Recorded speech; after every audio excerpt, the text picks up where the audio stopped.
Et autre sujet d'actualité, après le rejet de l'indépendance de l'Écosse lors du référendum de la semaine dernière, les négociations pour l'octroi d'une plus grande autonomie de la nation ont débuté.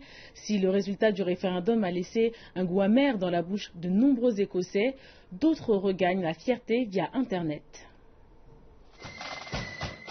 L'Écosse reste donc accrochée au sillage du Royaume-Uni. Mais sur Internet, les Écossais marquent leur indépendance.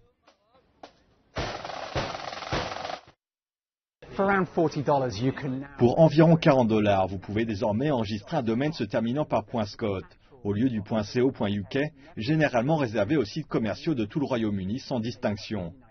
Vous devez prouver une connexion avec l'Écosse, mais pour cela, il suffit juste d'apprécier le pays. Plus de 4000 domaines en .scot ont été enregistrés dès les premières heures où l'extension est devenue accessible. Son gestionnaire estime qu'il s'agit d'un outil marketing important.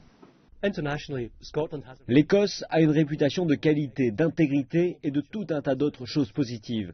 Donc être en mesure de s'identifier à l'Écosse signifie que vous pouvez vous mettre en valeur en ligne d'une manière qui n'était auparavant pas possible.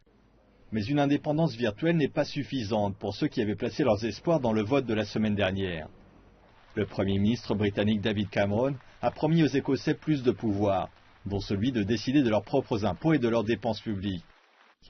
Mais à moins d'un an des élections, tout le monde n'est pas convaincu. Je ne pense pas que ça aboutira et la raison à cela est qu'ils vont avoir une élection générale et qu'il y aura beaucoup de combats politiques. Les gens qui ont voté, je pense qu'ils ont fait la plus grande erreur de leur vie au détriment de l'Écosse tout entière, car les promesses ne seront pas tenues. Et quand on nous a dit qu'elles le seraient, je n'ai pas cru un seul des mots qui sortaient de leur bouche, non. Le projet de loi accordant plus de pouvoir au Parlement écossais devrait être présenté d'ici fin janvier.